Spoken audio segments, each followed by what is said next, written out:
Fort Myers Beach, Florida.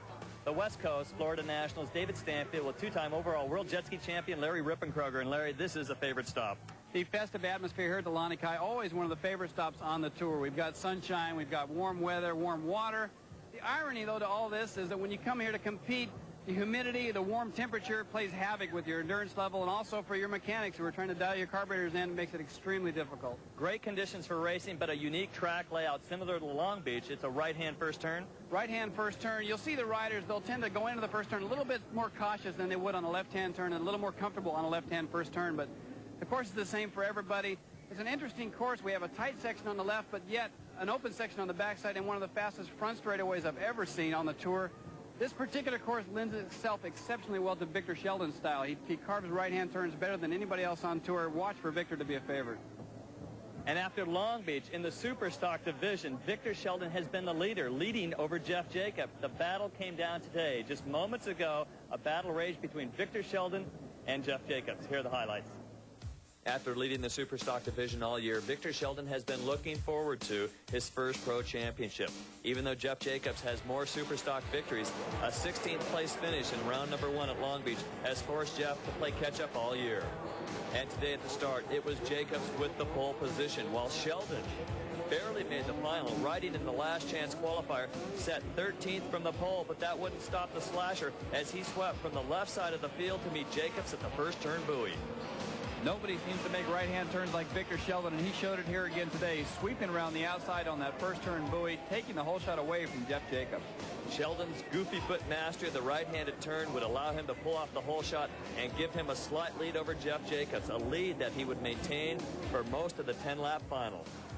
On the controversial 8th lap, Victor received the final white flag 1 lap too early. He would later say that he mentally took the pressure off himself, thinking he had 1 lap to go. Even so, Victor successfully maneuvered around lapped riders and was able to hold off a hard-charging Jeff Jacobs until the last lap, when Sheldon tried to negotiate the pass of a lap rider, Greg Amoroso, on boat number 60. He lost his balance, missed the left-hand buoy, and Jacobs narrowly squeaks by for the lead. Victor had to go back around the buoy and get back into the rhythm, just ahead of third-place rider Chris Fischetti. The Flying Fish was charging harder than ever. As for Jeff Jacobs, he went on for his 5th Superstock win. But to add insult to injury, Sheldon made a mental error, let off the gas right before the finish line's final buoy, allowing Fischetti to steal second place in the tightest finish of the year. After his first Superstock win last week in Chicago, boat number 2, Chris Fischetti, now trails the leaders by 10 points. He would have led the class by 8 points. But with the first place going to Jeff Jacobs and third going to Sheldon, they go to the Budweiser National Championship in Daytona Beach, tied for the Superstock title.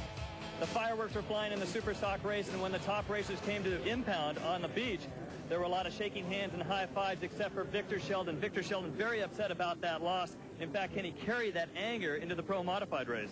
I think so. I've seen that in the past. You get Victor Sheldon motivated, you get him angry, and then look out. I would personally not want to be out there banging fiberglass with him in this next event. How about Harry Gocher? He did not race the Superstock, so he's ready to go for his first pro mod win? Yeah, a couple of things working for Harry this week. And one, he did not have to ride the Superstock event. He'll have a little more stored up energy going into the pro modified event. Also, his sponsor, West Coast, sponsoring an event this weekend. That's a little more added motivation for him to win. So look for Harry to give it his all. And how about Chris Fischetti? Really not in the battle for the overall national title or the modified national title. He's just going after money. Chris Fischetti's attitude today is, I'm either going to win or I'm going to end up swimming, one of the two. He's feeling better. His injuries are healing up. His father is able to give him a little more horsepower each weekend. So look for Chris to also be one of the favorites. And obviously the favorite is our 4-time world champion and defending national champion, Jeff Jacobs. Jeff Jacobs better watch out there. He better look in his rearview mirror if he's in the lead, because I think we're going to see a hard-charging Victor Sheldon after him. I think so. You know, it's hard telling who's going to get the whole shot yet. Jeff Jacobs is going to be a favorite. He's on the fuel-injected machine again this weekend, but no doubt about it, Victor Sheldon's going to be out for blood. If I was Jeff Jacobs, I don't think I'd be riding aggressively. I'd be looking and riding a little more defensively to keep Victor behind me. Here it is, the pro-modified main event.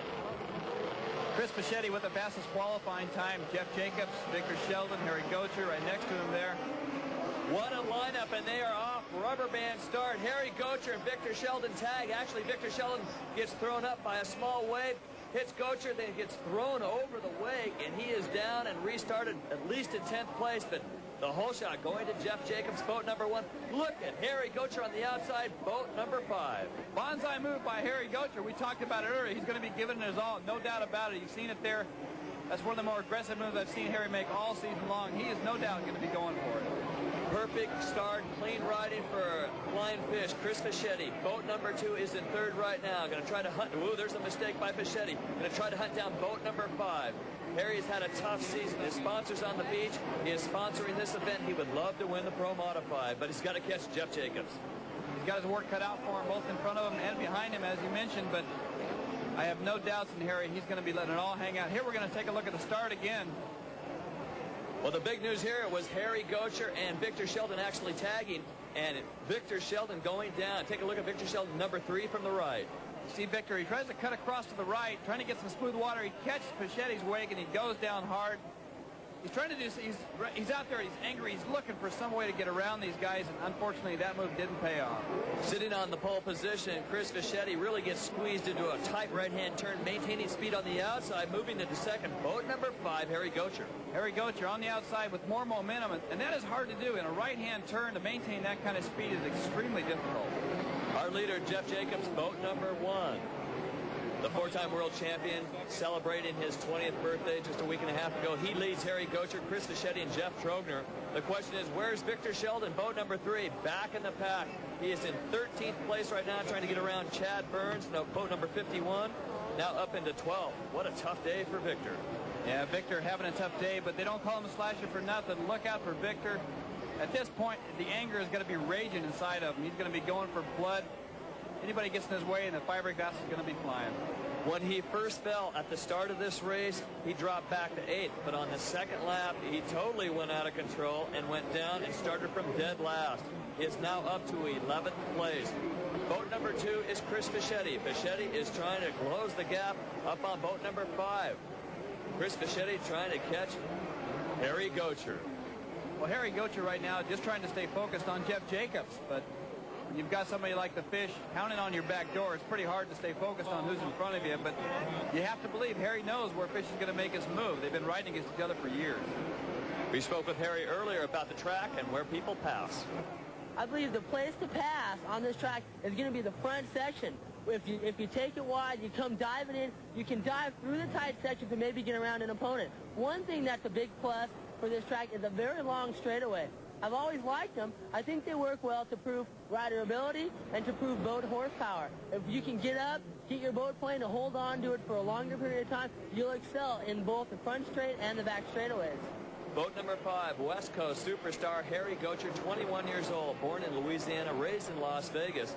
He spends quite a bit of time in Australia once a year, the Australian Flatwater champion of 1989 and 1991. He's in second place. Boat number 2, that is Chris Fischetti in third.